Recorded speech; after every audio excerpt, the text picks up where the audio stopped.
Hello संस्थापकज्यू नमस्कार। आज चाहिँ यहाँ 24 कोटीमा चाहिँ उइगुरको कार्यक्रम चल्दैछ। यसबारेमा यहाँ जति सफा गरे पनि यहाँ फोहोरहरू देखिरहेछ, यसको बारेमा यसो जानकारी गराउनु न। के हो यो फोहोर भन्ने कुरा त मान्छेको नेचरमा भर पर्ने हो। हामीले प्रकृतिलाई कस्तो राख्ने, हाम्रो घर कस्तो छ, हामीले त्यही अनुसारको व्यवहार, हाम्रो त्यो समाज बाटोघाटोलाई के गर्ने भन्ने कुरा हो। मान्छेहरू आफ्नो जसले फोहोर गर्छ नि जथाभावी, त्यो मान्छेको घर पनि त्यस्तै हुन्छ जस्तो लाग्छ कि। खायो फाल्यो मनपर्ती गर्यो। यहाँ त कस्तो भइरहेछ भने दाइ, यत्रो वर्ष भए यो अभियानमा लागेको, सबैले जानेको छ, देखेको छ, बुझेको छ। हामी पनि यही 24 कोटीमा पटक पटक आइयो हो। पहिलाभन्दा धेरै सुधार छ। कसरी भने बाटोघाटो राम्रो बन्ला, पेटी बन्ला, त्यसपछि फरक पर्छ भन्ने कुरा नि भयो हो। उतापट्टि पेटी पनि बनाएको छ, अब यो ठाउँमा बन्न बाँकी छ। त्यही पेटी बनाएको ठाउँमा पनि फोहोर देखिन्छ कि हो। त किन भइरहेछ भन्ने कुरा।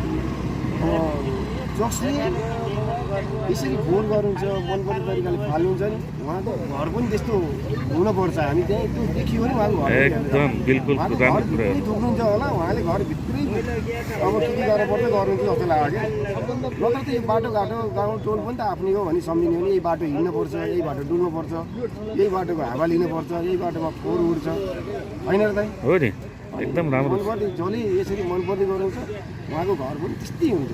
त्यस कारणले गर्दाखेरि हामीहरू जतिसम्म एउटा आफूलाई एउटा स्वभावत एउटा राम्रो असल संस्कार दिने भनेर परिचित गराइन्छ नि, त्यही अनुसारको हाम्रो हरेक ठाउँमा व्यवहार पनि हुनुपर्छ।